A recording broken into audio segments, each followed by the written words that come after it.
Assalamualaikum warahmatullahi wabarakatuh. Uh, dan selamat petang. Uh, Petang ini saya ingin berbincang pasal bagaimana cara kita nak buat duit dengan menggunakan duit. Uh, Maksudnya kalau tak ada duit tak boleh buat duit. Tapi bukan maksudnya duit tu mesti kena ada banyak baru boleh buat duit. Tak semestinya. Alright. Pertama, saya nak buat pemberitahuan lah, disclaimer. Saya ni sangat baru dalam bidang ni dan sepatutnya kurang-kurangnya saya kena tunggu 1 tahun lah baru boleh berbincang ataupun boleh cerita pasal ni. Tapi oleh kerana ramai orang yang perlukan input seperti ini di kita masa ketika COVID ni, jadi saya beranikan diri jugalah untuk buat video ini, insya-Allah. Pertamanya, sebelum kita pergi lebih jauh lagi, saya ingin membawa penonton semua tentang buku ini, Rich Dad and Poor Dad, oleh Robert Kiyosaki. Saya baca buku ni 17 tahun yang lepas. Dan baru-baru ni saya adakan pertandingan di kalangan anak saya dan anak-anak saudara saya, pertandingan untuk membaca dan present buku ni. Mereka diberi masa 10 minit untuk present dan 10 minit untuk soal jawab. Soal jawab tu bukan apa, nak pastikan mereka ni betul-betul baca buku tu. Alright? Bukan tengok summary saja. Alright? Okey, apa buku ini cerita? Dia menceritakan tentang bagaimana orang kaya buat duit menggunakan duit. Okey, macam mana dia menggunakan duit bekerja untuk orang kaya. Dan bagaimana orang kaya ni sangat mahir menggunakan duit ni sehingga dia boleh menghasilkan banyak duit dengan menggunakan duit. Alright. Manakala orang biasa ni, ini kebanyakan orang kalau ikut Robert Kiyosaki lebih daripada 90% manusia adalah golongan ini. Ini orang yang bekerja untuk dapatkan duit. Kalau tak ada kerja, tak ada duit. Dan golongan ini adalah termasuk dalam golongan orang yang berada dalam rat race. Apa maksud rat race ni? Rat race ni maknanya orang yang sentiasa bekerja ujung bulan habis duit. Dia tak ada simpanan. Kalau gaji dia 3,000 sebulan, dia hidup dengan cara 3,000 sebulan. Hujung bulan dia tak ada gaji, tak ada simpanan, tak ada lebihan. Lepas tu kalau gaji dia naik 5,000, dia akan belanja dengan cara 5,000. Dia akan tambah pinjaman untuk beli kereta yang lebih besar ke, untuk pindah rumah yang lebih besar ke, untuk beli sofa yang lebih cantik ke, untuk tukar komputer ke, tukar handphone baru ke. Itu kerja-kerja orang biasa yang berada dalam rat race. Mereka tidak berupaya untuk menyimpan duit dan akhirnya daripada duit simpanan itu dia tidak belajar untuk buat untuk menyuruh duit itu buat kerja untuk dia. Itu kebanyakan orang. So kalau kita baca buku ni, insya-Allah kita akan cuba berusaha untuk berada dalam kalangan kurang daripada 10% daripada manusia di dunia ini. Antara saranan utama Robert Kiyosaki, dia mensarankan 3 benda. Pertama adalah duit yang kita simpan tu kalau boleh kita beli real estate, sehingga real estate ini memberikan pulangan kepada kita dalam bentuk sewaan ataupun capital. Okey, jadi video ni tidak menjurus kepada real estate. Saya ada pengalaman dalam real estate ni selepas saya membaca Rich Dad and Poor Dad ni 17 tahun lepas, dan ia sangat bagus sebenarnya. Antara benda yang perlu kita buat, Tapi zaman sekarang COVID semua ni saya tak pastilah. Alright. Kemudian dia juga menyarankan kita untuk start new business. Untuk start new business ni sebenarnya satu benda yang susah. Susah. Mungkin kalau 100 kita cuba 100, mungkin satu pun tak dapat. Wallahualam. So real estate dengan start new business ni adalah suatu yang sebenarnya real estate memerlukan modal yang besar. Kalau kita nak beli rumah sekarang ni 500,000, kita perlu at least ada 50,000 dalam tangan untuk deposit. Kemudian nak buat new business, kita kena ada kemahiran business lah, apalah. Jadi dia dua benda ni bagus kalau kita ada ilmu dan kita ada cukup kewangan. Tapi saya nak fokus yang ketiga, ini stock market. Stock market ni, ramai orang takut nak masuk stock market ni sebab dia dengar cerita yang buruk tentang stock market. Jadi dia orang lari daripada stock market ni. Padahal sebenarnya stock market ni mengikut pengalaman yang pendek, pengalaman pendek saya ni sebenarnya agak senang compare dengan real estate dengan start new business. Dan modalnya ikut kita. Kita nak modal kita $100 boleh, $200 boleh, ikut kita. Alright. Okay. Kenapa orang takut masuk stock market? Sebab dia orang dengar ramai orang gagal. Memang betul. 75% orang gagal. Biasanya mereka ini adalah mereka yang tidak ada ilmu. Dan sebab itulah kita kena belajar. Kena ada ilmu dululah. Kalau masuk je bidang stock market ni tanpa ilmu, mungkin kita akan termasuk dalam kalangan orang-orang yang gagal tersebut. Ya. Okey, untuk elakkan tu memang kita kena belajar. Tapi jangan risau, belajar dia taklah susah sangat. Tak perlu masuk universiti pun. Okey, ini saya nak beri gambaran apa yang berada di luar sana. Stock market di KL, BSKL. Indeks BSKL adalah di sekitar 1,800 dengan 1,600. Begitulah indeks dia. Naik turun, naik turun, naik turun.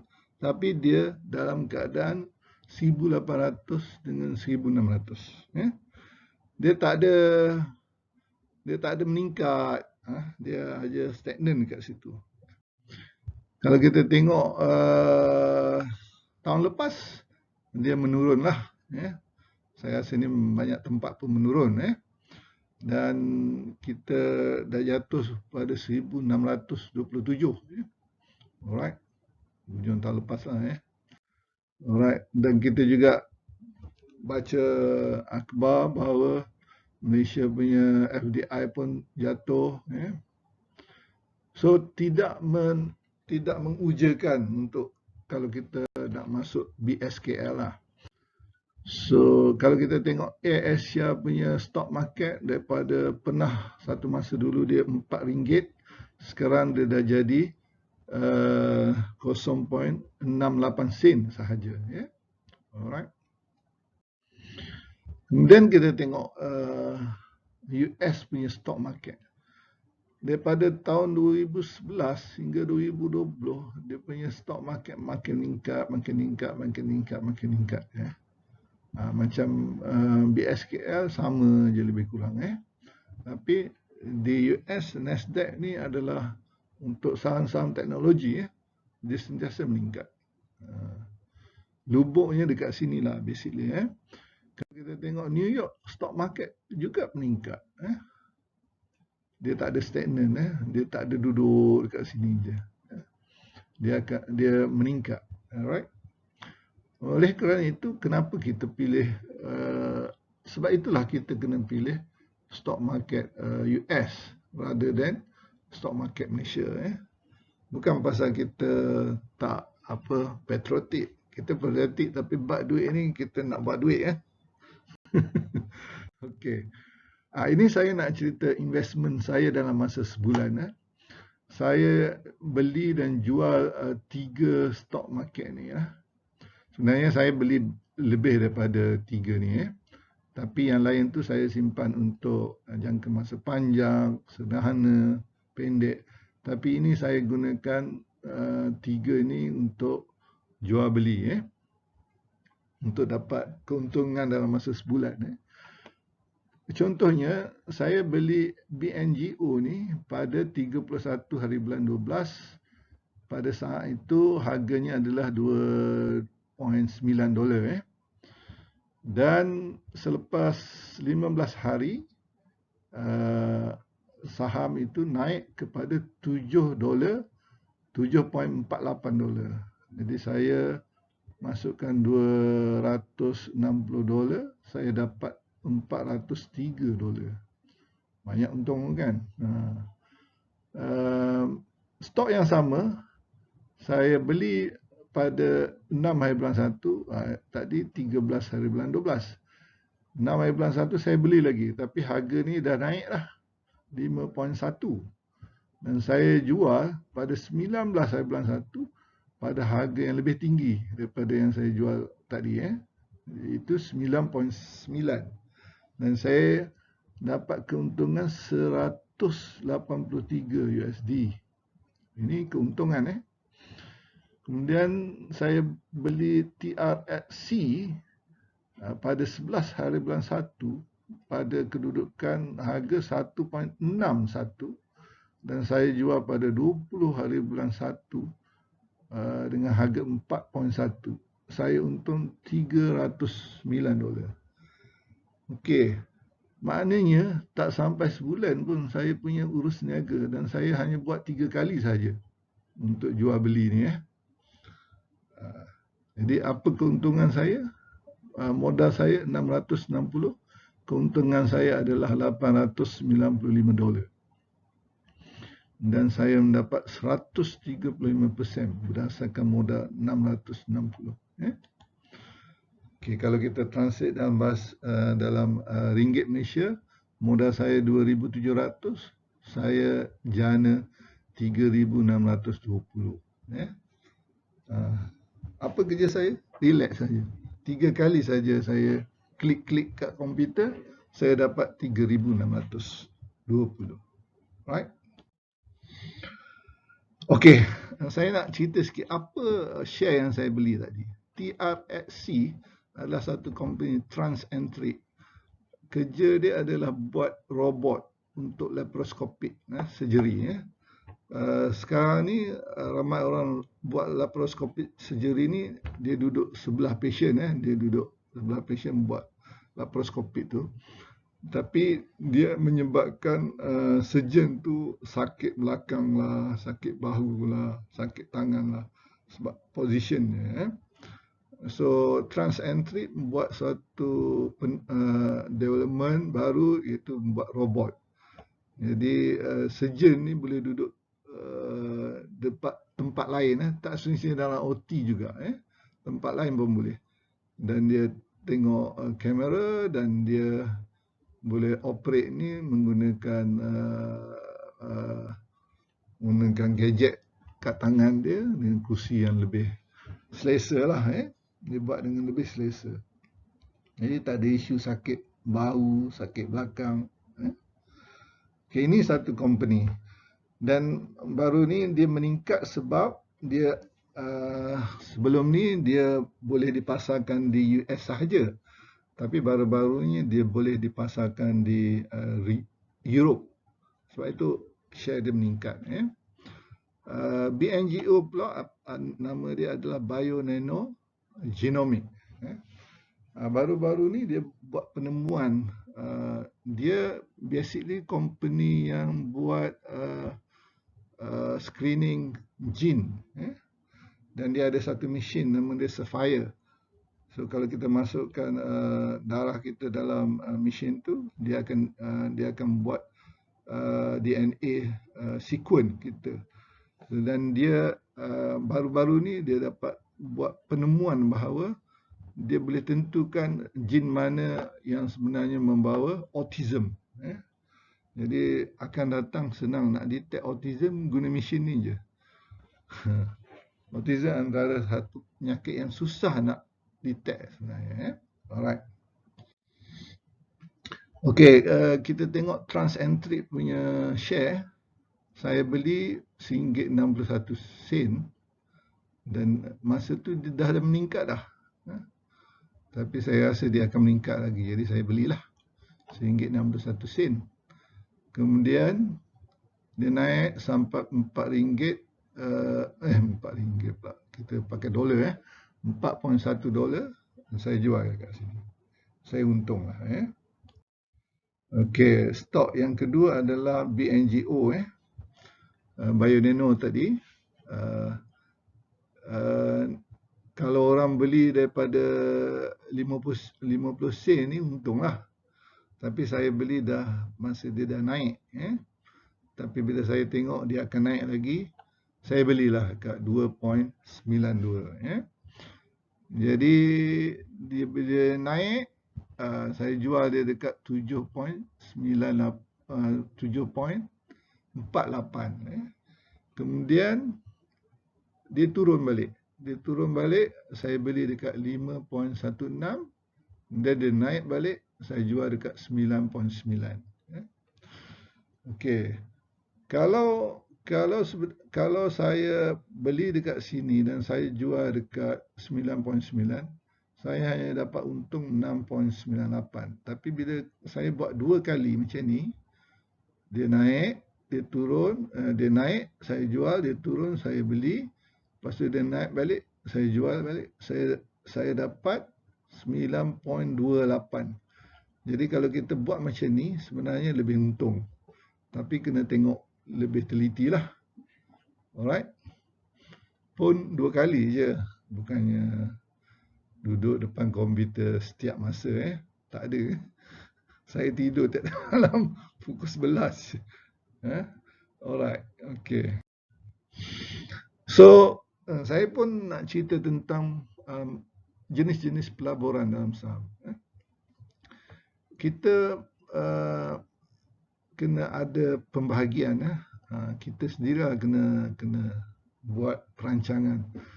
Saham mana yang kita nak buat untuk jangka masa panjang.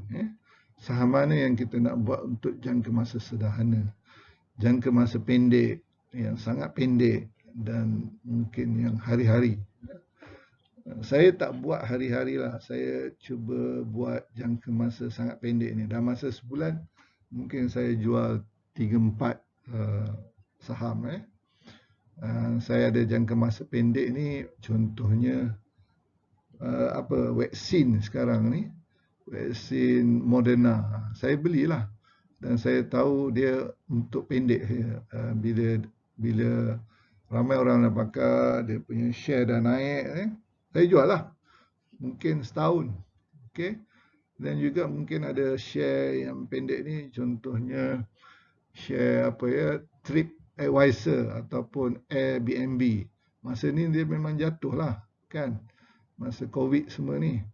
Tapi bila COVID dah hilang semua ni, share dia akan naik balik.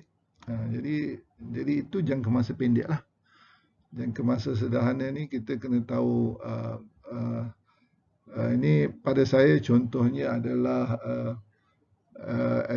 electric vehicle, NIO dengan Tesla. Saya rasa dalam masa 3 hingga 5 tahun lagi kereta elektrik ni akan memenuhi pasaran lah. Maksudnya kereta yang pakai minyak ni semua akan hilang tak lama lagi. Macam Nokia hilang dalam handphone. Okay, so ini jangka masa sederhana. Jangka masa panjang apa? Contohnya pada saya, contohnya Apple, Amazon, Microsoft, macam itulah. Itu kita kena define lah. Okay, persoalan yang paling orang akan tanya adalah saham mana yang kita nak beli sebenarnya. Okay, sebenarnya kita kena pilih saham yang industri itu akan meningkat, akan datang. Macam saya sebut tadi, saya beli Bionano Genomic. So genomic adalah satu penemuan dalam sains perubatan. So dia dah makin meningkat sekarang, dan dengan penemuan-penemuan baru yang saya mention tadi, soon dia akan meningkat dengan hebatnya. Jadi share-share yang beginilah yang patut kita beli. Okey. Juga kita kena tahu bahawa akan ada global satellite. Sekarang kita berbincang pasal 5G yang akan datang tak lama lagi. Bersama dengan 5G juga akan ada global satellite, phone. Dia lebih pantas daripada 5G pun, dan dia boleh diakses di mana-mana sahaja. Okey, dan fokus dia adalah sangat tinggi. 5G dalam 5 tahun lagi dia akan meningkat. Kemudian wallahualam, mungkin dia akan diganti dengan satellite phone pula. Okay, tapi buat masa 5 tahun ni dia akan meningkat. So 5G ni apa implikasi 5G? 5G ni akan menyebabkan ramai farmers, pekebun-pekebun akan menggunakan IoT untuk tentukan tanah dia cukup garang galian ke tak, air cukup ke tak. So dia akan ada sensor-sensor. All the sensor ni memerlukan chips. So company-company yang buat chip ni semua akan naik lah. Dan juga company-company yang buat database juga akan naik. Alright. Yang gunakan big data analytic akan naik lah. Okay. Kemudian kita tengok electrical car saya mention dah tahun 2019 ciput je electric car. Sekarang dah lebih daripada 2 kali ganda. Alright. Di seluruh dunia, Malaysia belum lagi lah, ada sikit baru. Tapi di banyak tempat, terutama di China dan US, pasaran untuk electrical car sangat tinggi. Contohnya di Norway tahun lepas 80% adalah kereta yang terjual adalah kereta elektrik car. 80%. Di China, almost di Shanghai, tak silap saya, almost impossible untuk beli kereta yang bukan electrical car. Almost impossible. Okey. Dan kita juga kena tahu industri mana yang akan merudum. Yang akan merudum difokuskan adalah minyak lah, yang menggunakan minyak. Long term oil demand fokus. So janganlah kita bubuh dekat saham kita dekat minyak ni. Alright. Ini contoh lah. Jadi kita kena predict lah apa industri yang akan merudum dan apa industri yang akan meningkat. Okey. Dan kita juga tengok 3D printing. 3D printing ni sekarang ni kita belum ada lah 3D printing. Mungkin ada dekat universiti, dekat manufacturer besar-besar. Tapi sebenarnya in future, maybe dalam 3 tahun hingga 5 tahun lagi, 3D printing ni akan menjadi satu kebiasaan. Kilang-kilang semua akan ditukar jadi 3, dia akan menggunakan 3D printing. Dia tak payah guna manusia untuk buat mold lah, apalah. In fact, dah ada 3D untuk buat rumah pun. Itu tak tahulah bila. Tapi that is the future. So bila kita kata that is the future, industri ni akan naik. Jadi saham yang company yang terlibat dengan 3D printing sudah pastinya akan naik. Allah alam. Kita jangkakan dia akan naik lah. Dan antara benda yang lain yang juga kita kena fokus juga adalah setengah-setengah company yang besar, contohnya Apple, dia akan meningkat. Jadi kita tak payah risau untuk jangka masa yang panjang ni dia akan jatuh menjunam. Ya betul kita ingat pasal Nokia semua, tapi kita kena tengok juga Apple ini sentiasa buat inovasi baru. Tak lama lagi Apple akan buat kereta elektrik juga. So dia ada satu yang pembaharuan, dia sentiasa ada pembaharuan. So kalau kita beli Apple, kita jangkakan masa panjang, lebih pada 5 tahun, dia punya share mungkin meningkat. Daripada 134, maybe akan jadi 500, maybe jadi $1,000. Alright. Begitu juga Amazon. Amazon dulu rendah ya, lepas tu dia meningkat. Oh, tak menurun, meningkat aja. So company-company ni bagus kita beli untuk jangka masa panjang lah. Tapi kita kena sentiasa tengok jugalah, maknanya sentiasa tu maknanya tengoklah sebulan sekali apa jadi dengan Amazon ni, apa jadi dengan Apple. Alright. Jadi saya nak tekankan di sini bahawa saham akan naik bila ada new invention atau new development. Contohnya dekat sini adalah genomic study dan medical invention. Jadi company yang saya sebut tadi itu awal tadi, BioNano dengan Transcentric, dia buat medical invention dan dia ada a new things yang coming out. 5G, antara company yang terlibat dengan 5G adalah pembuat chip, Nvidia dengan Intel semua tu. Saham dia naik lah. Satellite, internet, yang buat electric vehicle, contohnya Tesla, NIO. NIO ni company China.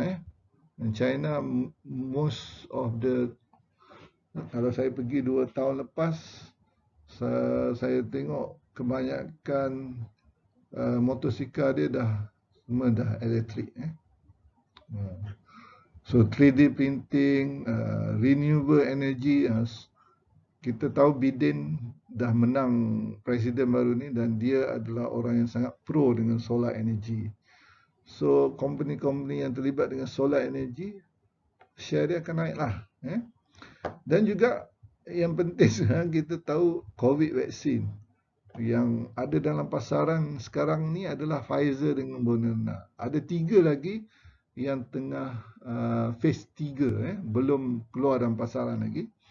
Yang ada dalam pasaran hanya Pfizer dengan Moderna sahaja. Share Moderna dah naik dah. Pfizer saya tak tahu kenapa dia belum naik lagi. Saya beli dua-dua lah. So Moderna dia dah naik dan saya rasa dia akan naik dengan tingginya bila dah ramai orang pakai. Travel related company, contohnya TripAdvisor dengan Airbnb, masa COVID ni orang tak jalan, jadi share dia rendah lah kan. Tapi bila dah habis semua ni, orang dah gian nak pergi jalan, so share dia akan naik lah. Itu prediction saya. So saya beli sekarang, so saya akan simpan maybe setahun, maybe 2 tahun. Wallahualam. Penting juga di sini adalah kita kena tahu saham mana yang halal dan saham mana yang tak halal. Pada saya yang halal ni yang lebih penting adalah bisnes dia. Kalau bisnes dia halal, pada saya most probably dia halal lah. Contohnya, bisnes dia buat kereta elektrik. Tak ada isu lah. Tak ada isu halal tak halal lah. Halal lah kan. Contohnya. Dan sebenarnya kita boleh tahu halal ataupun tak halalnya company itu, bisnes dia, kalau kita tengok Zoya, dia ada apps dia. So bolehlah siapa, tapi dia kena langgar. Saya dalam family saya ada seorang yang melanggar ni, jadi kita orang semua tanya dia je lah, company ni halal tak? Halal. Company ni tak halal. Okay. Okey, saya dah cerita sikit tadi long term dengan short term ya. Jadi long term dengan short term ni dia beza sikit.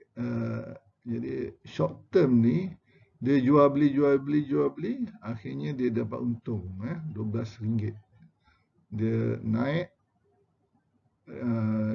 masa kat bawah dia beli, naik sikit dia jual, bawah sikit beli, naik sikit dia jual, lepas tu turun lagi dia beli, naik lagi. Dia macam itulah short term Mungkin short term ni dalam masa sehari, masa 2 hari macam itulah. Macam saya 2 minggu macam tu. Seminggu 2 minggu macam tu Kalau long term dia beli kat sini, dia jual kat sini. Dia relax.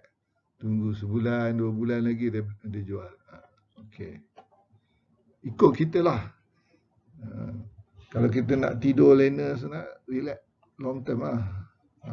Maksudnya tak payahlah tiap-tiap masa duduk menghadap komputer tengok harga kan.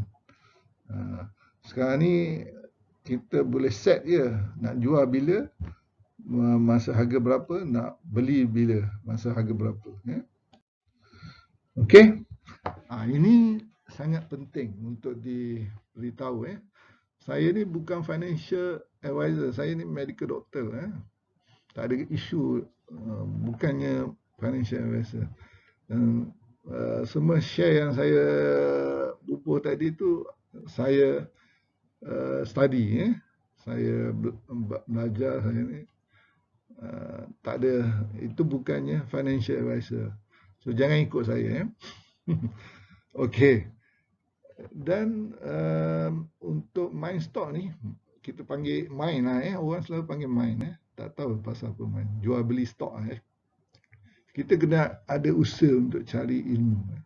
Sekarang ni alhamdulillah senang je, ilmu tu di hujung jari tekan je dapat dan semua keputusan kena buat sendiri. Janganlah semua benda nak tanya orang nak beli nak jual, kita kena buat keputusan sendirilah Prinsip yang paling penting adalah kita mesti beli masa rendah dan jual masa tinggi. Jangan bila kita tengok harga turun, kita dah beli kat atas, lepas tu kita tengok harga turun. Takut pula. Lepas tu kita jual. Rugilah kita. Itu maksudnya dalam saham ni, kenapa orang tu rugi? Because dia tak sabar untuk menahan ketakutan dia tu. Dia takut. Jadi dia jual. Rugi lah. Patutnya dia jual masa tinggi, bukannya masa turun. Kemudian bila naik, dia tak nak jual. Dia tamak Dia dah naik, naik lagi kot. Tunggu lagi. Tunggu tengok dah jatuh. Jadi isu dia adalah isu tamak atau kita panggil greed or fear So dalam saham ni itu sangat penting. Kita kena kawal emosi tu. So kita kena beli masa rendah dan jual masa tinggi Okey. Dan ini penting jangan pinjam duit untuk invest dalam saham. Permulaan tadi saya dah cakap bahawa kita sebenarnya kena simpan duit dulu. Dengan duit yang ada, yang baki dalam simpanan tu, kita boleh guna untuk saham. Janganlah kita pinjam duit untuk beli saham Kemudian janganlah berhenti kerja sebab nak main saham Saham ni 1 minit 2 minit je. Klik-klik je. Beli, jual, semua guna platform software senang je. Kenapa perlu berhenti kerja Saya pun tak faham kenapa orang nak berhenti kerja Sebenarnya benda tu boleh dibuat dalam masa yang singkat saja Allah. Okey. Soalan yang juga yang paling penting sekarang, macam mana nak start? Macam mana nak start Alright. Okey, saya beginner dan saya rasa saya kena belajar lah banyak sebab saya tahu 75% orang yang masuk saham ni adalah orang yang akhirnya hangus duit dia. Jadi saya tak nak termasuk dalam golongan ni. Saya nak masuk dalam 25% orang yang berjaya. Alright. Okay, untuk menambahkan ilmu, saya showkan lah. Ini saya showkan. Untuk pergi ke YouTube, Google, Discord. Contohnya Best of Us Investor. The YouTube ni. Bagus. Dia bagi penerangan macam-macam. Lepas tu Cascade Academic pun bagus. Kalau kita nak belajar pasal candlestick, ini candlestick ni orang yang buat traders hari-hari ni setiap masa duduk depan komputer, setiap jam dekat depan komputer untuk tengok naik turun saham ni, dia kena belajar candlestick. Saya pun belajar candlestick sebab saya nak tahu trend dia akan meningkat ke ataupun menurun. Walaupun saya tengok dalam 10 minit satu hari macam tu, saya nak tahu apa esok macam mana, naik ke turun macam tu. Jadi kalau kita nak tahu tentang news tentang stok semua, news terkini semua, kita tengok Yahoo Finance ataupun tradingview.com. Dia akan beritahu perkembangan terkini tentang company-company yang ada di US. Alright. So basically YouTube ni juga dia ada Discord. Discord ni macam Zoom jugalah ataupun MS Team, tapi dia lebih hebat lagi lah. Dia discussion di kalangan orang-orang yang berminat dengan share ni dalam Discord. Macam-macam platform. Discord ni biasanya untuk orang main game pun dia discuss dalam Discord juga. Alright. Okey, jadi saya pilih eToro sebagai platform untuk jual beli saham saya di US. Tak banyak platform yang ada yang boleh orang Malaysia guna untuk beli stok kat US. Yang senang adalah eToro. So eToro ni ini apa yang saya review, yang saya rasa lah yang saya rasa bagus, saya ambil eToro lah. Tapi sebenarnya please review yourself. Kena check sendirilah. Ada banyak saya dah cakap tadi. Check sendiri, rasa tak selesa dengan eToro, ambil yang lain. It doesn't matter. Yang penting tu beli saham tu. Kenapa saya pilih eToro? Sebab dia adalah platform yang regulated.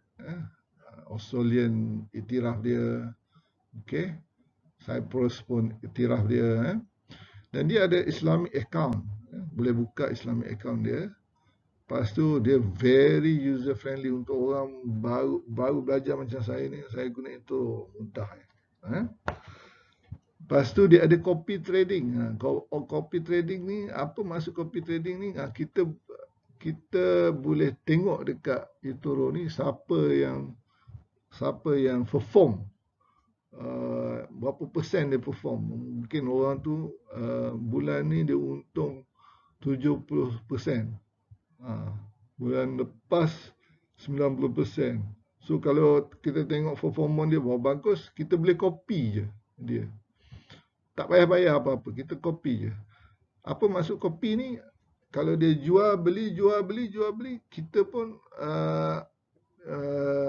dalam platform kita tu, kita akan jual beli ikut percentage yang dia jual beli. Jadi kita tak payah belajar, tak payah study apa, ikut saja dia. Kalau dia untung 100%, kita pun untung 100%. Tapi depend pada berapa banyak modal yang kita masuk lah. Dia mungkin modal dia banyak, it doesn't matter. Tapi dia go by percentage. Jadi this is what copy trading makna dia. Dan yang penting juga sebenarnya kita boleh masukkan duit dalam eToro ni dalam saham ni, untuk beli saham dengan menggunakan bank daripada Malaysia. Dia ada link. Alright. Macam FBS lah juga. Alright. Ini iklan juga sikit. eToro ni, kalau kita pergi ke website dia, etoro.com, kita register semua, kita tak dapat apalah. Kita tak dapat $50. Tapi kalau kita gunakan link orang lain, kita akan dapat $50 dan orang tu dapat $50. Jadi, buat apa kita nak pergi etoro.com dan sign kat situ?